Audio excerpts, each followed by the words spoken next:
I'd rather create something that others criticise than create nothing and criticise others. If you have high quality product behind the bar, it's like weapon. It's not about the figures. It's about who those figures are. The Hospodpreneurs Podcast. I'm going to drink this beer. Yeah, let's crack them. With James Henderson.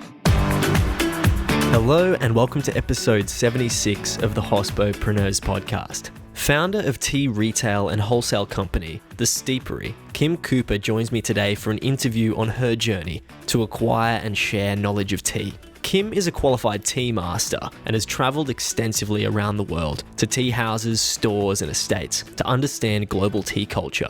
Through sharing enjoyable and enriching tea drinking experiences, she's also become known for training the 2018 World Tea Brewers Championship winner, Andrade, a name you may recognise from episode 55 alongside Will Sharpe at DeBella. Kym is also about to release a nitrogen-infused sparkling tea line. More on that soon. Hello and welcome to the show, Kym. Hi, thanks for having me. Anytime at all. I really appreciate you coming onto the show. We've got some really exciting things to get into, especially after a friend of ours and ex-guest has had a recent win in a competition, but I won't open that up quite now. Before we get into that, I want to ask you what your crazy hospitality story is. Yeah, sure. I've listened to these on your past episodes, and I guess my background isn't in hospitality, so I probably don't have some of those really sort of crazy hospitality stories. But I think one of the defining points for me in realizing that hospitality has a very high-end perspective and can really draw larger group of people into the story about ingredients and provenance. I used to live in the UK with my husband and we would go trekking into the mountains and things. And one of the cheap Ryanair flights we could catch was to Pau, which is on the border of France and Spain. So we thought we'd go and do some hiking in the Pyrenees with our big backpacks. But at the end of that trek, we booked ourselves into a really expensive hotel on the French side. And it was the first time I think we sat down and we sort of came in after 3 days trekking, all dirty and not sure what the hotel staff thought of us, but we booked ourselves in for a degustation menu in their restaurant. And when we got there, it was a 7-course meal, but the first course that came out, it was just described as tomatina. All it was bread and olive oil and half a tomato. And at first I was like, okay, this is interesting. But then they showed us how to prepare it. You put the tomato in the bread, and it's the enjoyment of simple ingredients. And for me, I think we get away from that. And for me, being in tea, it was just a great linking to see that people are interested to go out for just simple foods that are served and prepared really well, that have got great flavors and aromas. And that sort of translates to the world of tea. So it was just one of those defining moments in my life where I thought, okay, there could be something in this whole appreciation of the real tea leaf. Yes. Were you working in tea before that experience as well? No. Up until that point, I'd just been a tea enthusiast or tea nerd, I would say. My job in the UK was an international accountant. So essentially I'd travel around for 3 weeks out of every 4 weeks to heaps and heaps of different countries. And it was getting to a point where you'd wake up. I couldn't even remember what time zone I was in because you'd work the time zone of the country you were in and then you'd also work London time zone. So you're sort of working round the clock. And I thought I always wanted to travel. I left Australia to do more traveling, but I'm not taking advantage now of this opportunity that's been thrown in front of me. And I always felt a passion for tea up until that point. And up until then, I'd sat with a couple of tea masters in Singapore and some of the other Asian countries. And I thought, I'm just going to go and find the tea experience in that country, whatever it is, whether it's a tea shop or whether it's going out to tea gardens or seeking out specialists in the tea area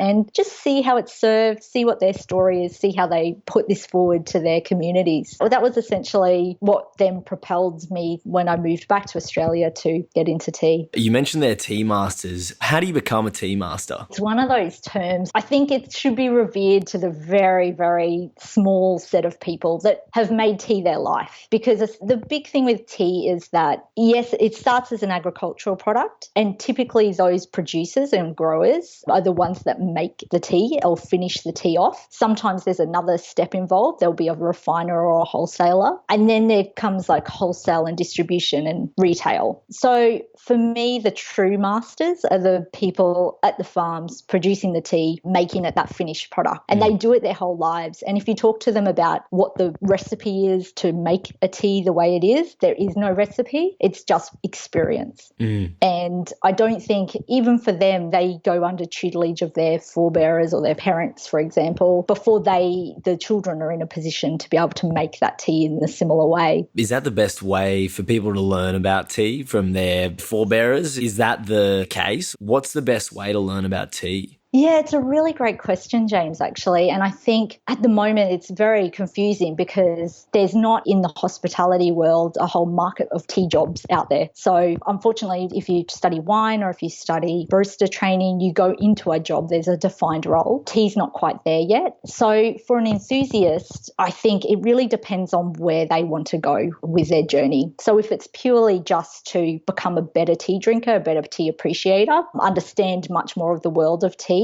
nothing can beat the trip to origin and going to see how it's grown, produced, and the way that the growers and producers are thinking about their product along the way. And obviously it's challenging because, there's so many different types of tea. There's so many different microclimates for tea. Some people feel like if they just go to Sri Lanka, for example, they're just going to see the Sri Lankan method of producing tea. And that's true to an extent. But I think having an appreciation of at least one style allows you to apply that knowledge across a lot of the tea making processes. There are a lot of, tea training courses around at the moment. Again, it's really difficult to say that that is the best pathway because, as I said earlier, there's no pathway for a teaist. Hopefully in the future, I think it's getting there. But right now, it just hasn't evolved in that way. I normally ask this later in the episode, but how are you pioneering that? What is it that you're doing to really expand that tea knowledge then? I guess, firstly, I see my role having the knowledge that I have, and I'm always learning. So I definitely don't see myself as a tea master. I see myself as an apprentice. And every time you meet a new producer or a new refiner, you learn something new. But for me, I really want people to know the truth, the real truths, cutting through the marketing truths, which are unfortunately very prominent in the industry. There's been some research conducted around where people go for their source of information on tea, and many people default to a brand and the information coming from that particular brand. So it doesn't give you a good perspective on everything about tea. So for me, it's about creating a local tea community, and part of that is introductory. So it's about showing people that there is a world of what I refer to as pure leaf tea out there, and that's tea that isn't flavoured or blended. It's cultivated at origin and then finished to exhibit certain characteristics. It's about starting a journey for those people. It's showing them that commodity tea that we have in the supermarket can be a whole nother world, and there's a whole nother area of exploration. So that's part of it. And then the biggest part is taking the tea enthusiasts that consider themselves a tea enthusiast and providing them the tools and foundational knowledge to then be able to go and explore the areas of interest that they have. So, for example, I just finished my tea school, but it's about showing them in depth the different types of tea and giving them some skills of evaluating that tea for quality, for flavour profiles, aroma profiles, what types of characteristics you can look at from different terroirs or micro-growing regions. And I think that knowledge is lacking overall, and I don't want to just give them information that they can go and find on the internet or in a book. So we use a process called cupping or professional cupping, which is extracting the tea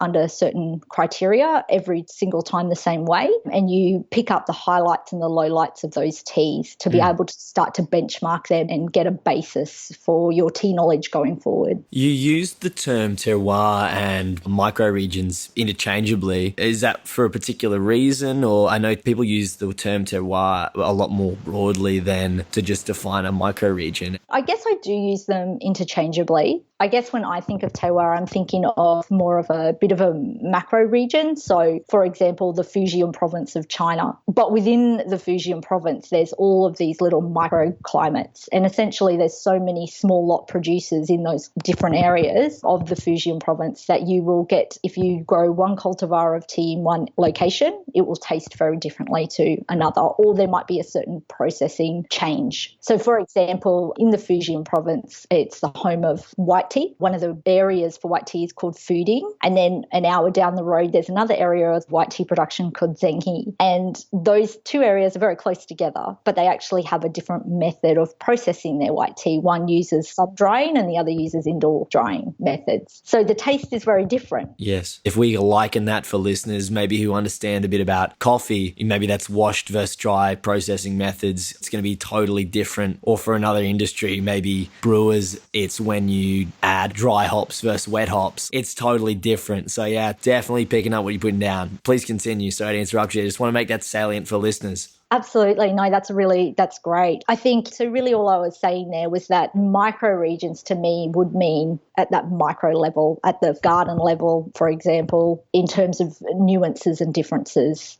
Kym, I'd like to know who knows the most about tea in your opinion? Oh, wow.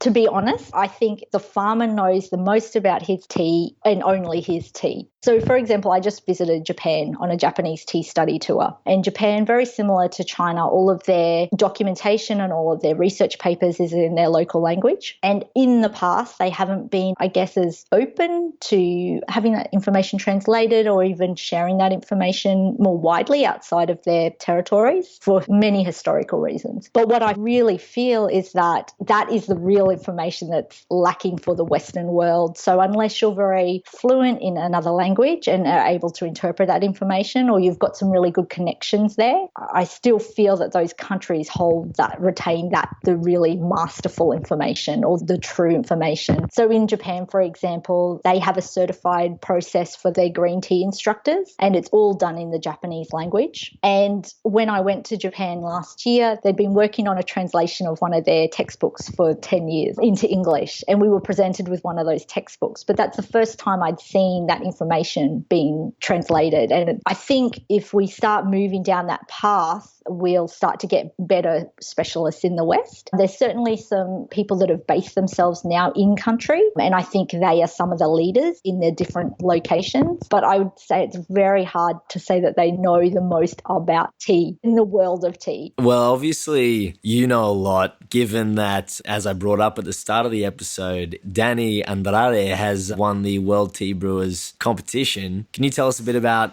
your involvement with him and that competition? I was really fortunate. I met Danny while he was working at Extraction, and Extraction introduced specialty tea into their cafe, which was wonderful. So we went through a whole cupping session, and I think he always had an interest in tea. However, I think something at that point in time switched for him in terms of there's more to it than just what I know. So he sort of fell in love with it, which is wonderful. And I think as a person trying to advance the cause of tea, I very much see a role and a partnership with coffee, and I think they can work together very well. So next thing, I got a call, and Danny had told me that he's entering this World Tea Brewing Championship, the Australian leg, in a couple of months, and can I help him out and sort of be a mentor and a coach in a way to get him to a standard that he'd be able to compete, and then also help him to source the tea that he wanted to use in the competition. So that was sort of the way that I got involved. And I think Danny at that stage had come from a sort of more of a Japanese green tea background. He'd been exposed to those types of teas, and that's a very distinct style. But when I brought him the Danchongs or the Phoenix oolongs, I think he did fall in love with them.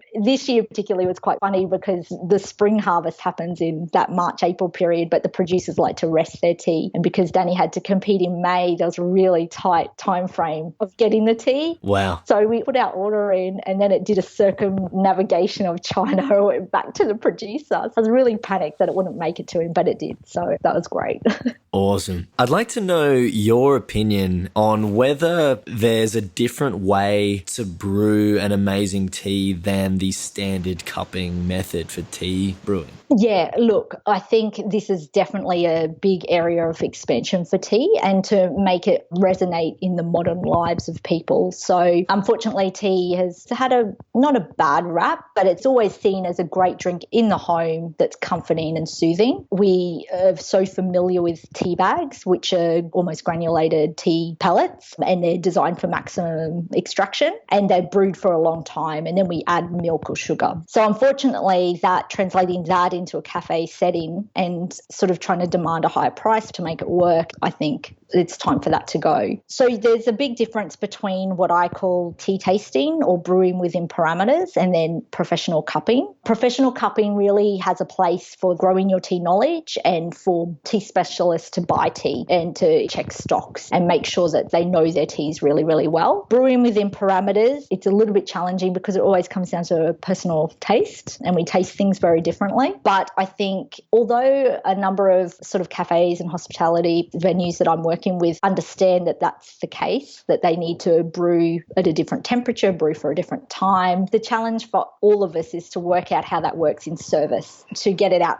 to the customer in an enjoyable format. So I think we're getting there, but it's particularly with the emergence of the filter coffee and people enjoying that experience that they're prepared to wait a little bit longer. Cafes are also a little bit more receptive to holding up their quick coffee service to make tea. You know, that tea could be explored in many ways, like cold format tea is something that I don't think has been really tapped into that much. And that certainly still highlights nuances within the tea that could be served and enjoyed equally, particularly in the Queensland weather. So there's lots of room, I think, for playing around with the way that tea's served. How have you seen cultural differences between countries with tea consumption? The biggest difference, particularly in Asian countries, is that business is conducted over tea. And it's a part of getting to know you, getting to trust you, and then the drinking and pleasure of tea. So in Asia, you're gifted tea. You are gifted branded tea in Western culture, but is that really exceptional tea?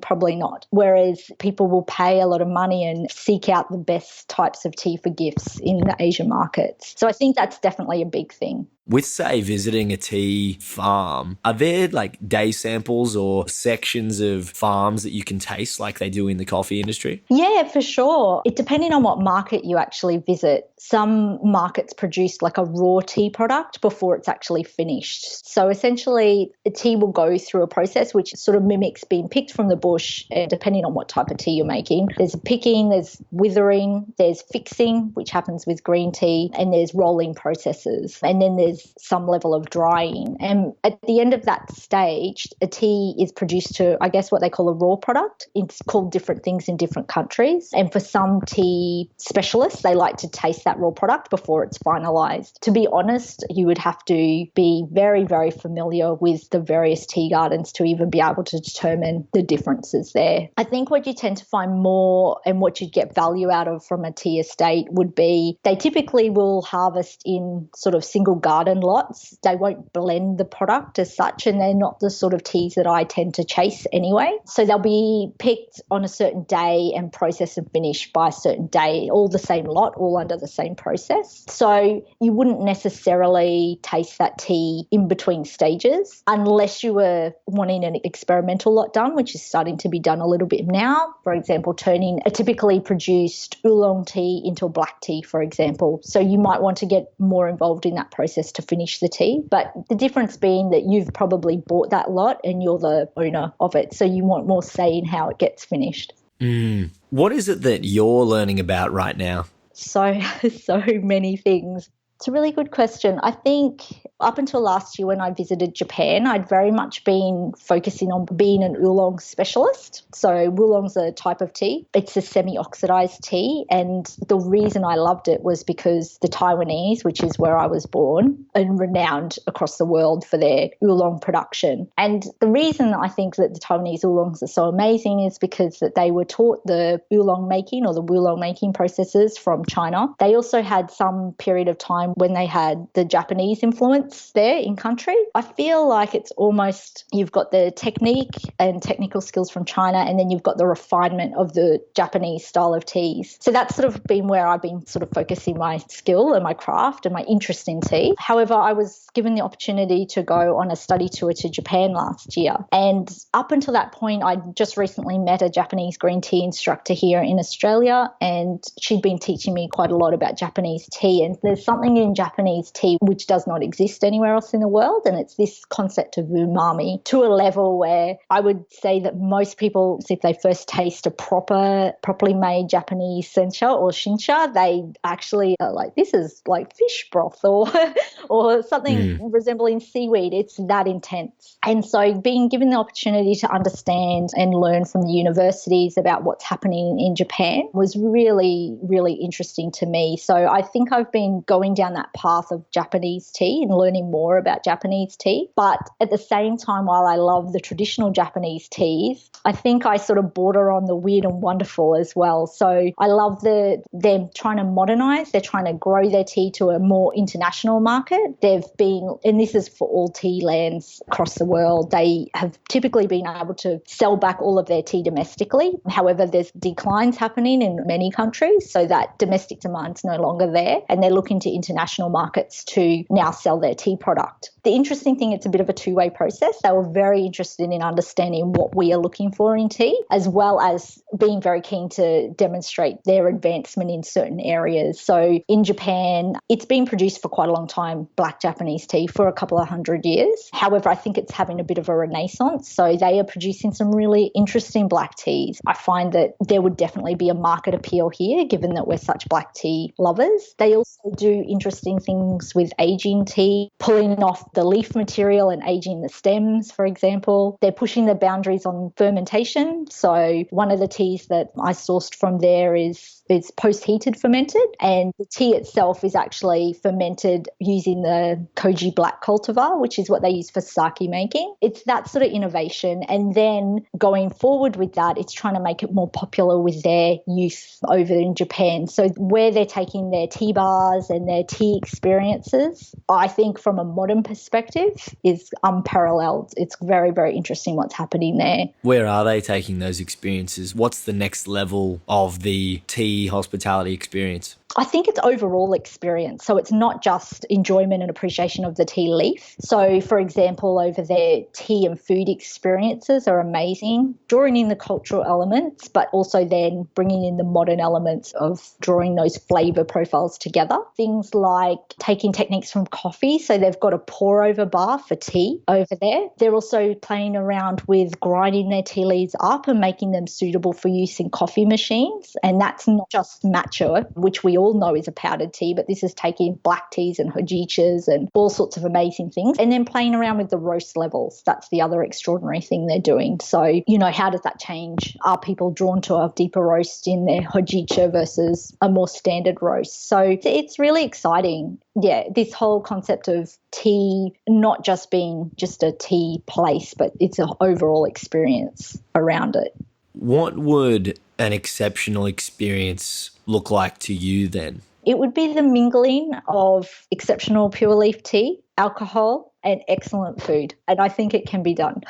Yeah. So you think it can be done. Have you seen it done anywhere? I do know that they do it at Vue de Monde. They have mingled that all very nicely, but I haven't actually experienced it myself yet. It's something that's on my to-do list. That's exciting. Yeah, it is. But I think it's about saying that tea is not exclusively for drinking as with high tea or with sweet biscuits and things. It's about saying some of the food experiences that I've been trying to do here in Brisbane. I did a tea and cheese pairing just to sort of draw attention to the versatility of tea. It can go with savoury food, and it certainly has that ability to go further than just in the traditional tea setting that we know. Yes. What's your biggest challenge at the moment? The biggest challenge, I think, is still the market size in Australia. So the sorts of tea, as I mentioned earlier, I deal with more of the higher end quality. So for me to directly source that tea, and, I'm not at the level where you can get sort of that quantity discounting, for example. Plus the exchange rate is just awful at the moment. My challenge is trying to find a model that works. So it's trying to bring tea into country, because unfortunately a lot of tea people don't really realise there are good tea specialists here in Australia that are going direct to source. So they're still buying from overseas sources. And, some of those are great. Some of them are not as trustworthy, I guess. So it's finding a model where you're purchasing tea and giving the producers a price that they should be entitled to, but being able to sell that tea in this market. And some teas, for example, with the Japanese teas, you've only got a 6 to 10-month window to sell them, because after that, they're shelf life or they're expired essentially from a taste perspective. I'd like to know ultimately where you want to be. What is it that you want to build your brand into? It's a really good question. I've been working on that for the past 3 years since I've been in business. Originally, my very first initial thought was I wanted to provide a space in the Brisbane market for tea lovers. And I think where I went to after sort of market testing was that the level of understanding between the sort of tea that I wanted to sell and just the general market was very, very different. So there would have to be this education level. Like, I love sharing tea knowledge and tea experience, but I don't foresee the final goal being in tea education, because as I said, I am strong about people going out and actually seeing the real deal in origin. And I think that's the only place that you really truly learn about it. I guess it's that middle step, providing that middle step. I'm just in the process of launching a new business, which is called East Forged, and it's taking the basis of sourcing. So taking our ability to source with my business partner, Tanya Stacey, who is a Taiwanese tea specialist. So we know the tea sourcing game, and what is not in the market currently is a great tea product that's convenient and that's still utilizing real tea. So many of the tea drinks available on the cold format side are powders and extracts and things. So for us, we definitely see an opportunity there to bring the tea conversation to a much larger market. So definitely continue on the specialty tea and for the real niche side, but also then trying to give tea a more elevated position as well. So that's sort of side project that I'm working on. That's exciting, yes. It is really exciting. I can see you about to say something else there. What else is next? I think after that, it will be returning to what I want to do locally. So bringing a tea experience that's unparalleled, drawing in all of these really interesting innovations I've seen and bringing it to the Brisbane tea market, to the Brisbane community. So what that looks like changes from month to month and visit to visit, where I go off and learn new things. But ultimately, that's what I'd love to do. Wonderful. I have one last question for you, Kym. I'd like to know who you'd like to hear on the show. That is a really good question. As I mentioned right at the start when we were just talking, I think I really enjoyed all the guests that you've brought on. That's a great answer. Yeah. No, there's no one in particular, because I feel, particularly over the last year, that my learning has come through listening to people's experiences that are very much outside of my own area of knowledge. So it's almost like I don't know what I don't know, but if someone can draw that in to my view, then I feel like that's where I'm growing the most. Awesome. I'll keep going and bringing in some great guests for you then. Yeah, please do. Awesome. Well, thank you very much for your time today, Kym. It's been amazing having you on the show. No, you're welcome. Thanks so much for having me, James. The show today was produced by the in-house audio team at Hospopreneurs, led by Jake Olver. Voiceovers were by Angus Brennan. To learn more, head to hospopreneurs.com.